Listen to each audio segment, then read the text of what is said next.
Hello दोस्तों, मैं कबीर आप सभी का फिर से एक मरतबा स्वागत करता हूं अपने यूट्यूब चैनल गोल्डन मोबाइल पर।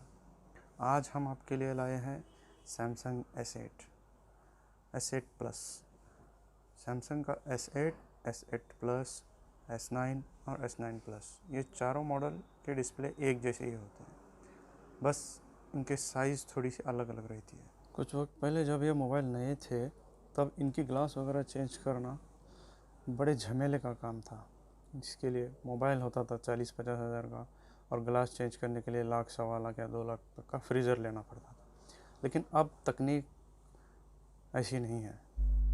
अब इस पर काम करने के लिए इतने आसान और सरल तरीके बनाए गए हैं कि इसके लिए अब ना फ्रीज़र की ज़रूरत पड़ती है और ना ही उन केमिकलों की। जब ये मोबाइल नए आए थे तब इनके तामझाम के लिए इसका बैक पैनल खोलने के लिए एक अलग सा केमिकल मिलता था, इसके ग्लास निकालने के लिए एक अलग सा, क्लीनिंग करने के लिए एक अलग सा केमिकल होता था। लेकिन अब ऐसे कुछ नखरे बचे नहीं इसके। जब ये मोबाइल मार्केट में नए आए थे तब कोई भी दुकानदार इस मोबाइल को, ऐसे मोबाइल को जिसकी डिस्प्ले एज या कर्व होती है, इन्हें हाथ लगाने से भी घबराता था कि पता नहीं खोलने के बाद क्या होगा, बंद हो जाएगा, डिस्प्ले टूट जाएगी, बिगड़ जाएगी। अरे ऐसे कुछ नहीं है भाई।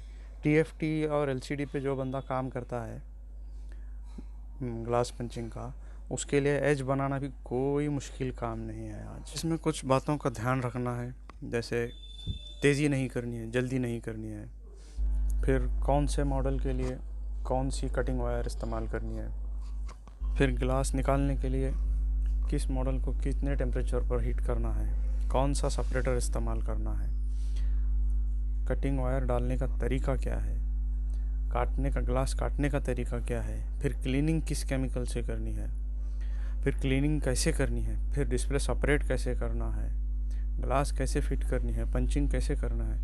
इन तमाम बातों का ध्यान रखते हुए अगर आप टेक्निक्स का इस्तेमाल करते हुए हिम्मत करके पेशेंस के साथ अगर आप काम की शुरुआत करेंगे तो यकीन जानिए दोस्तों, मैं आपको गारंटी देता हूँ इस बात की कि आपकी कोई भी एक भी डिस्प्ले ख़राब नहीं होगी और 100% सॉल्व हो जाएगी। कोई भी एक भी माइनर फॉल्ट भी नहीं रहेगा उसमें। आप ये सारे काम आसानी से सीख सकें, इसीलिए तो हम इतनी लंबी लंबी वीडियो बनाकर आपके लिए डालते रहते हैं।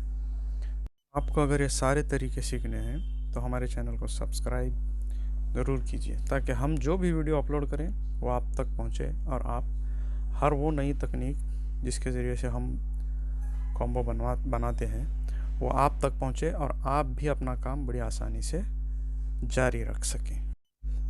देखिए कैसे हम ग्लास कटिंग करने के वक्त जो टूटी हुई ग्लास होती है उसको निकालने के लिए कैसे केमिकल वगैरह का इस्तेमाल कर रहे हैं। ये केमिकल 530 है, ये वही 530 है भाइयों जिसे फैल्कॉन कहते हैं, कोई 530 कहता है, जो आपको आसानी से हर किसी रिपेयरिंग टूल की शॉप पर, जो मोबाइल रिपेयरिंग टूल का जो स्पेयर जो सेल करते हैं उनकी शॉप पर बड़ी आसानी से मिल सकता है।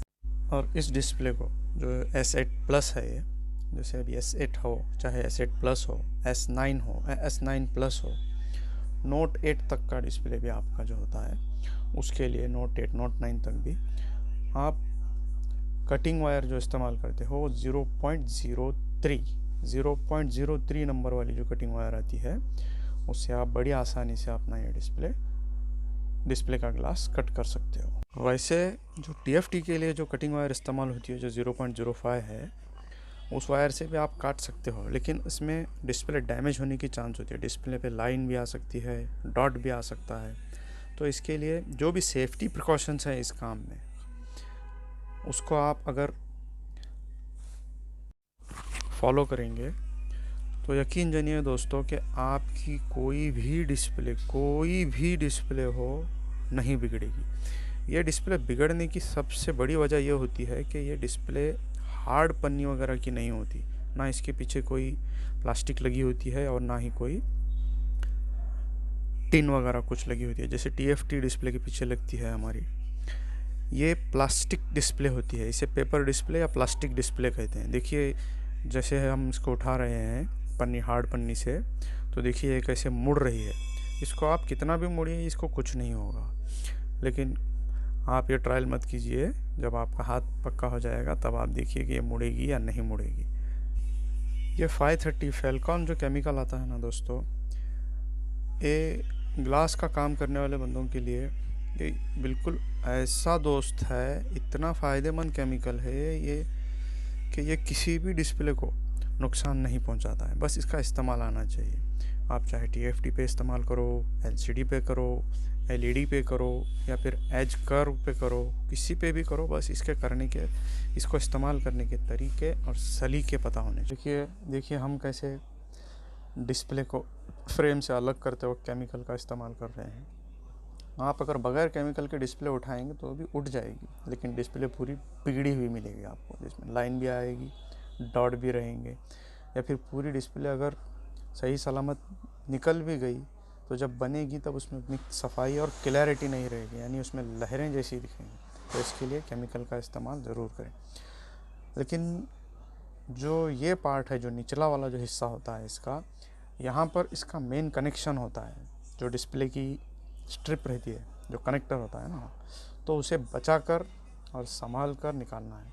अगर वहाँ पर आपने तेज़ी दिखाई या जल्दबाजी की तो आपकी डिस्प्ले तो निकलेगी, लेकिन डिस्प्ले में कुछ बचेगा नहीं।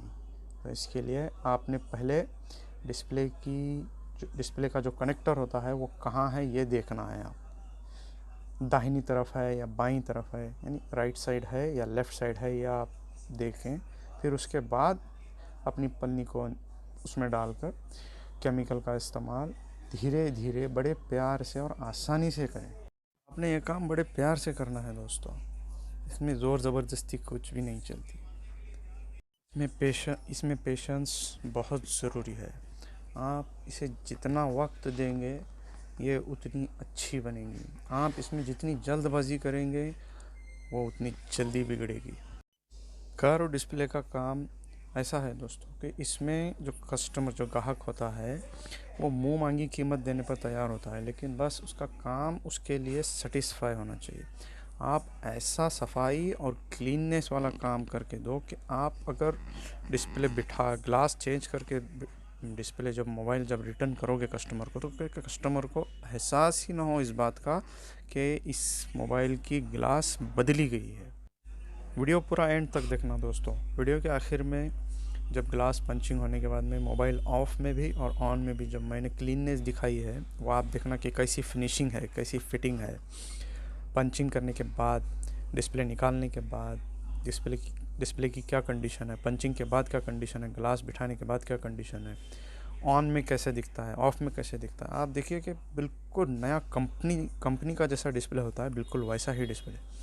जब हमारे पास भी कोई कस्टमर एज डिस्प्ले या फिर आईफोन की कोई डिस्प्ले की ग्लास बदलवाने के लिए आता है, तो वो बड़ा घबराया सा रहता है कि अगर काम दूंगा तो सही से बनेगा या नहीं बनेगा, अगर टूट गया तो फिर डिस्प्ले की कीमत अदा करनी पड़ेगी या फिर कंपनी से नया लेना पड़ेगा। जैसे चल रहा है वैसे ही चलाऊं तो अच्छा है या बनवा लूं तो अच्छा है। लेकिन जब काम हमारा कंप्लीट होता है और जब हम कस्टमर के हाथ में जब मोबाइल रिटर्न देते हैं, तो वो ऐसे खुश होता है कस्टमर कि वो कहता है कि भाई साहब, मुझे तो ऐसे लग रहा है कि मैंने अभी नया मोबाइल ख़रीद लिया है। और दोस्तों, जहाँ तक मुझे पता है, इस काम में घबराने की ज़रूरत ही नहीं है, कोई रिस्क ही नहीं है। अगर आप पूरे सेफ्टी प्रिकॉशंस को फॉलो करेंगे तो आपकी कोई भी डिस्प्ले नहीं बिगड़ेगी। और वैसे भी हम जो काम करते हैं वो अपने रिस्क पे करते हैं, यानी अगर हमें कस्टमर ने या किसी शॉप वाले ने डिस्प्ले बनाने के लिए दी है, वो चाहे हमारे शॉप पर लाकर दी हो या फिर हमें कोरियर या बाय बस भेजा हो, अगर डिस्प्ले बनाते वक्त डिस्प्ले टूट गई तो इसके ज़िम्मेदार हम रहते हैं। यानी विदाउट एनी एक्स्ट्रा कॉस्ट हम उसको ओरिजिनल वाली दूसरी डिस्प्ले बिठाकर देते हैं।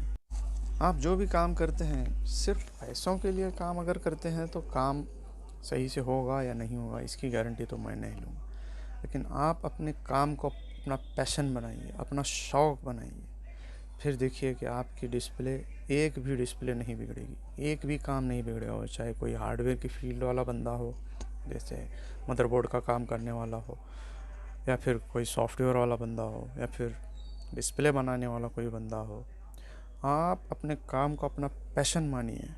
आपको एक जुनून होना चाहिए कि इस काम को मैं करूँगा, लेकिन पूरे सेफ्टी प्रिकॉशन के साथ, तेज़ी और जल्दबाजी से नहीं। तेज़ी और जल्दबाजी का काम हमेशा बिगड़ा हुआ ही होता है। ये जो एसेट प्लस की जो डिस्प्ले हम बनवा रहे हैं, यहाँ पर बना रहे हैं, इसमें ऑलरेडी ऊपर की तरफ लेफ़्ट साइड में एक छोटी सी डॉट है, ब्लैक वाली। अब इन डिस्प्ले में कभी कभी डॉट रहती है, गिरने की वजह से आ जाती है। ये आप स्टार्टिंग से अगर वीडियो देखेंगे तो मोबाइल खोलने के पहले का एक फ़ोटो है, 1 या 2 फ़ोटो हैं, उसमें देख लीजिए, उसमें पहले से ही डॉट है। इसमें डॉट कुछ ऐसी होती हैं जो डॉट पंचिंग या डिस्प्ले निकालने के वक्त बढ़ जाती हैं, और कुछ डॉट ऐसे होते हैं जो जिस हाल में है उसी में आपकी डिस्प्ले का पूरा काम फिनिशिंग के साथ में कंप्लीट हो जाता है, जैसे इस डिस्प्ले का हमने करके आपको दिखाया है। ये डॉट को आपको समझना है कि ये कौन सी वाली डॉट है जो पंचिंग में डिस्प्ले डैमेज हो सकती है, और कौन सी वाली डॉट है जो डिस्प्ले डैमेज नहीं करेगी, और जिस हाल में वो डॉट है उसी हाल में वो डॉट रहेगी। इन मॉडल्स में कुछ ऐसे मॉडल भी हैं जिनकी टच भी चेंज हो जाती है। कर्व डिस्प्ले की ही बात कर रहा हूँ मैं, फ्लैट वाली नहीं। इनकी भी टच मिलती है, लेकिन सारे मॉडल की नहीं, कुछ मॉडल्स की मिलती हैं। ये आपको जानकारी होनी ज़रूरी है, इसलिए मैं कह रहा हूँ कि हमारे चैनल को सब्सक्राइब कीजिए, ताकि आपको हम जो भी अपडेट डालें हमेशा आपको मिलती रहे कि कौन से मोबाइल में बनाने में क्या दिक्कत आती है, क्या मसला पेश आता है, इसको कैसे बनाना है, कैसे निकालना है, इसमें कितनी हीट रखनी है, कितना टेम्परेचर रखना है, कौन सी वायर का इस्तेमाल करना है, और हार्ड पन्नी कब हार्ड पन्नी का इस्तेमाल करना है, और अगर ग्लास नीचे या बीच टूटी हुई है तो इसे तार जो आपकी कटिंग वायर जो होती है उसे ग्लास में डालने के लिए जगह कैसे बनानी है, ये सब आपको पता चल सके। देखिए कैसे ग्लास फ्रेम में ग्लास बिठाई जा रही है, डिस्प्ले ग्लास में फिट की जा रही है। इसके लिए किसी फार्मे की, किसी डाई की या किसी मशीन की ज़रूरत नहीं होती है, ये बस आपके हाथ का जजमेंट होता है। आप 1-2 मरतबा अगर देख लेंगे इसको तो समझ में आ जाएगा। ये डिस्प्ले तो पूरी प्लेन है। होल वाली डिस्प्ले तो इतनी आसानी से बैठती है, जो कैमरे की जो होल होती हैं वो तो बड़ी आसानी से बैठ जाती हैं, लेकिन ये भी बैठ जाती हैं। इसको बेजल ज़्यादा रहता है। बेजल मतलब इस डिस्प्ले की साइड में बाउंड्री जो आती है ब्लैक कलर की, उसको बेजल कहते हैं। ये बेजल जो होता है उसमें जो आप पहले जो डिस्प्ले निकालते हो तभी आपको देख लेना है कि ये डिस्प्ले किस हिसाब से फिट हुई है, तो उसी हिसाब से आपने वापस डिस्प्ले फिट करनी है। अब देखिए इसके आगे पंचिंग वगैरह हम कैसे करते हैं। हाँ, इस बात का ध्यान रखना है कि डिस्प्ले बिठाने के बाद में कहीं भी डिस्प्ले को ग्लास के साथ में चिपकाने के लिए प्रेस नहीं करना है। अगर आप यहाँ वहाँ किसी कोने में, किसी कॉर्नर पर, कहीं बीच में अगर प्रेस करेंगे डिस्प्ले तो आपकी बबल बीच में, डिस्प्ले के बीच बबल आने की चांसेस हैं।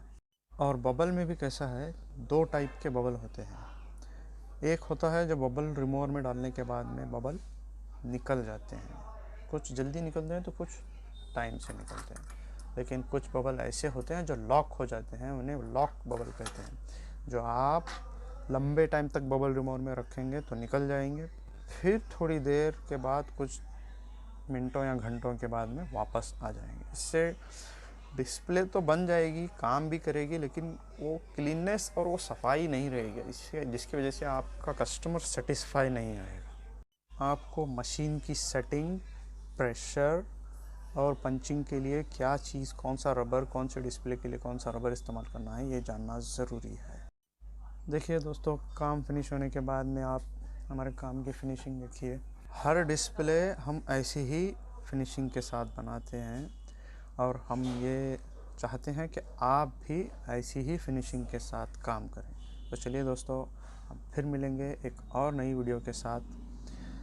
आप अगर हमें काम भेजना चाहते हैं तो कोरियर के ज़रिए से कस्टमर भी भेज सकते हैं और शॉप वाले भी भेज सकते हैं। डिस्क्रिप्शन में हमने हमारा नंबर और एड्रेस सब कुछ दे रखा है। आप हमारे चैनल को सब्सक्राइब, लाइक और शेयर ज़रूर करें। और दोस्तों, कमेंट करना तो बिल्कुल भी ना भूलें, क्योंकि कमेंट करने से मोटिवेशन मिलता है और मोटिवेशन से हमें हिम्मत होती है कि हम और वीडियो बनाएं नए नए तरीके से। और वीडियो बनाने में और जो वीडियो हम अपलोड करते हैं उन वीडियो से जो काम बनता है वो आपको उस काम का आप आसानी से फ़ायदा उठा सकें। चलिए दोस्तों, गुड बाय।